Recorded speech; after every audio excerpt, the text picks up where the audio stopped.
So the first reason, I think, is what I call the collectivist premise.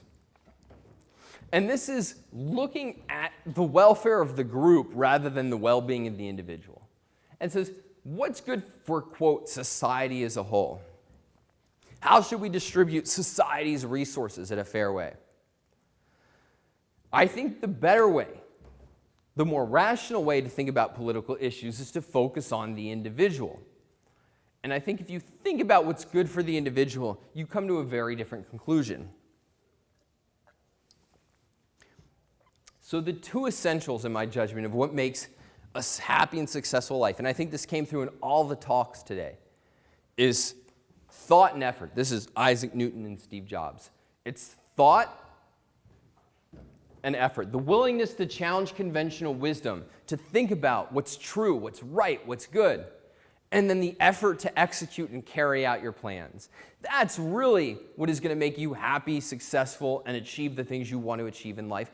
And therefore, if we're thinking about what a good political system is, it's one that encourages and protects your ability to exercise thought and effort and then to keep the results. This is my daughter, Olivia. She's about 1.5 now. More her. More her. I promise this will end at some point. Okay. So, just to illustrate this point that the welfare state is interfering with thought and effort, the core activities that we need in order to live a happy, successful life. When my wife was pregnant, we thought a lot about, well, how the heck are we going to raise this little creature into something useful? Like, what are we going to do? And, how are we going to encourage her to be independent? How are we going to encourage her to, to tackle life with all the vigor that it requires and so on? But it also occurred to me at a certain point, what if I were evil?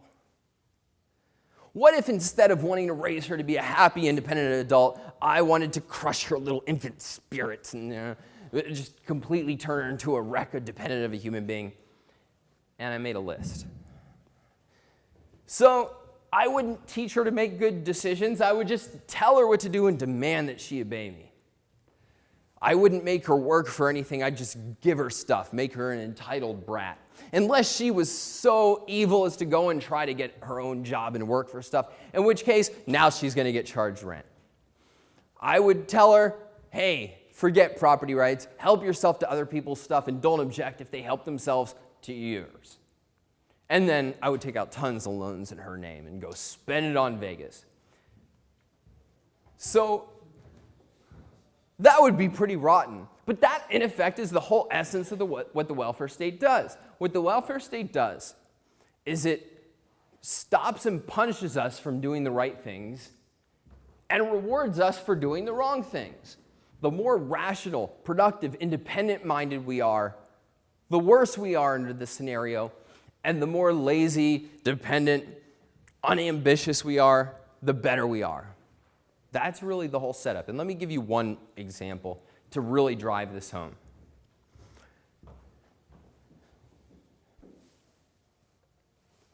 So, my dad and I have very different goals for retirement. He's been running 2 tech companies for now over a decade, and he's looking forward to just a couple decades playing golf, traveling the world with Mom. I want to be doing this, speaking and writing and so on, as long as I can. Now, given those different goals, we would have very different approaches to preparing for retirement, right? We'd save vastly different sums. We'd probably start saving at different times. We'd put it in different kinds of investments. We'd make a lot of different decisions. Yet the welfare state, even if it worked the way that we're told it should work, right? Even if it really was, the government was setting aside your money into a 401k or something so that when you retired, you had an earned benefit.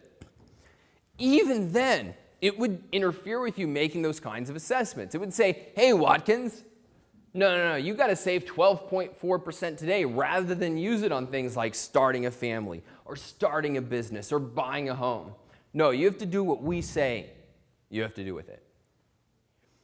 That is the whole essence and the deeper meaning of the welfare state, is it interferes with our ability to make those independent judgments. And so I think if we think deeply about political issues, we need to think about the need for the freedom to make the assessments about how we plan our lives, including our old age. The last thing I'll mention is what I call the Garden of Eden premise. So this is the idea that thought, effort, that's unfair that life should require these sorts of things. Why should you have to think so hard and make good decisions and set aside resources and work and so on? No. Life should be like a Garden of Eden where it just guarantees you all the things you want without thought and without effort. Well, clearly life's not like that. So what are we going to do in order to make it like that? Well, we're just going to take from the people who do think and produce and give to those who don't. People often say, well, what about the people who don't, actually save for retirement? Yeah, that's the whole idea behind the welfare state. If you're not so far-sighted as to plan for your life, we're going to take from the people who are far-sighted and give to you in order to try to guarantee you this effortless, positive existence. Now, that sounds pretty unfair on its face, right? So what we're also going to do is we're going to concoct a bunch of arguments to make it not seem that unfair. So, for instance, you didn't earn it through thinking and producing. You didn't build that. Society gave it to you. Luck is what created your wealth. So we're not really taking what you earned. We're just taking what you happen to stumble into. And then we're going to have a bunch of arguments that say, and by the way, you don't have a right to what you earn. You have a right to what you need. And this is the idea that we talked about before about need being an entitlement. What you need entitles you to something morally. That's what gives you a right to it. And so when we take from people who, quote, earned it and gave to those who didn't, that's a moral endeavor because, after all, that's what justice is all about. Well, the fact is we don't live in a Garden of Eden. But we do live on a glorious earth, an earth where we can have anything we want if we're willing to pay the price. If we're willing to exert the thought and effort that life requires. And that is what the debt draft interferes with. It's depriving us, step by step, of our ability to exert the thought and effort in order to make our lives as glorious as possible. And that's why I think the solution is not to reform it, not to rein it in, not to make it sustainable, but to, as the other draft, abolish it. Thank you.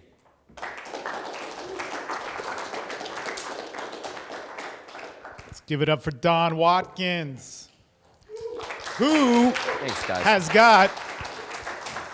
Who's got some questions for this gentleman?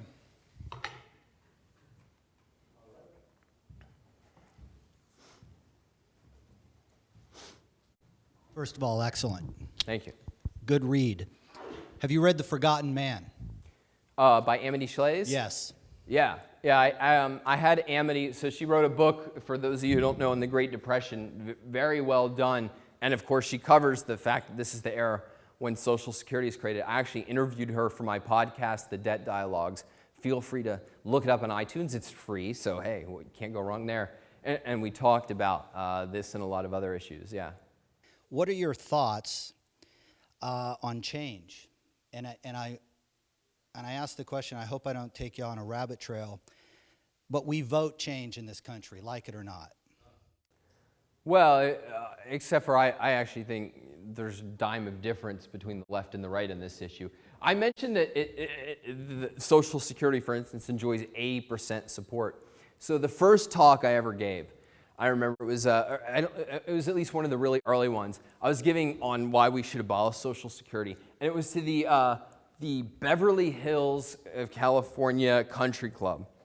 So I'm driving up to LA from Orange County where I live, and I get there and I'm ready to tell people why we need to scrap the whole program, and I get into the room and it's about this size, and the average age is between 80 and dead. And I said, there's gonna be a riot here. It's gonna be the slowest riot in history. I mean, they'll be kind of limping towards me, hey kid, but nevertheless. But I actually got a standing ovation. And I thought, well, maybe it's because, they're rich people, what do they care?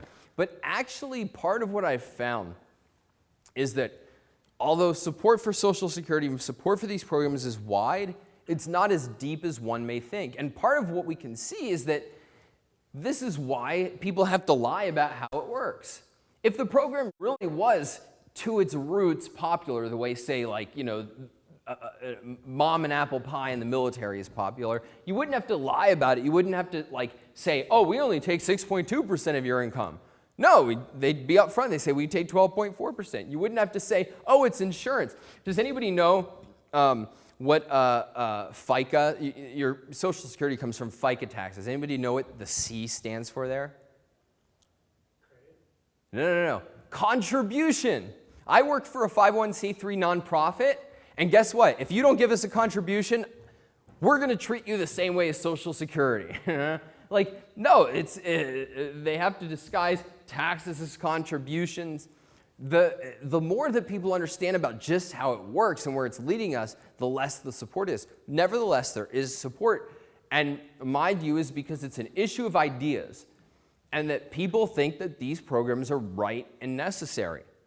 And my view is that until that's challenged, then you're only going to get politicians who support it. If you look through the history of Social Security, the right has promoted and pushed it and expanded it as much as the left. Often more so, because they can get away with more.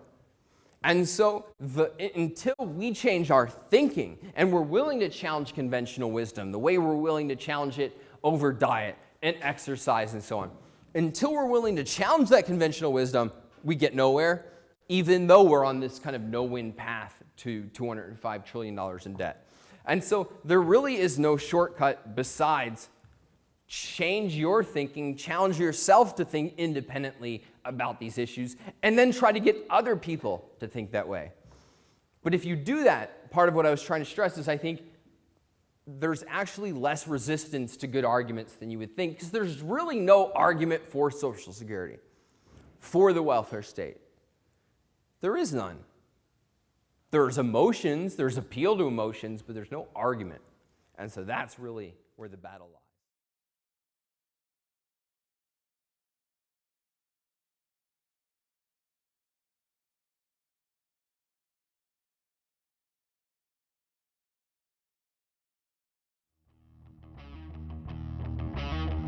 We're taking a different look of something that we've been diving into in the last couple of years. Now, we have Don Watkins right here. How Social Security is sabotaging the land of self-reliance. Bring it on home. Good stuff, man. Thanks, man. Yeah, you got it. By the way, if you can do the math, is longer than we've had Social Security since 1935. Now, did the elderly starve in the streets? And it turns out that amazingly, no. Amazingly, people figured out a way to live without handouts for over 100 years, and it's pretty fantastic when you think about it. They were very entrepreneurial in their whole approach to life. And so I'm just going to go through some of the mechanisms that they took in order to not, as they say, starve in the streets. So first of all, people worked. It's kind of funny today where we think of work's a real burden. But actually, the people pushing for a welfare state complained for many years because the elderly, those darn people refused to retire. The fact is that they found their lives more meaningful, more valuable, more enjoyable with work than without it. So the first reason, I think, is what I call the collectivist premise. And this is looking at the welfare of the group rather than the well-being of the individual. And says, what's good for, quote, society as a whole? How should we distribute society's resources in a fair way? I think the better way, the more rational way to think about political issues is to focus on the individual. And I think if you think about what's good for the individual, you come to a very different conclusion. So the two essentials, in my judgment, of what makes a happy and successful life, and I think this came through in all the talks today, is thought and effort. This is Isaac Newton and Steve Jobs.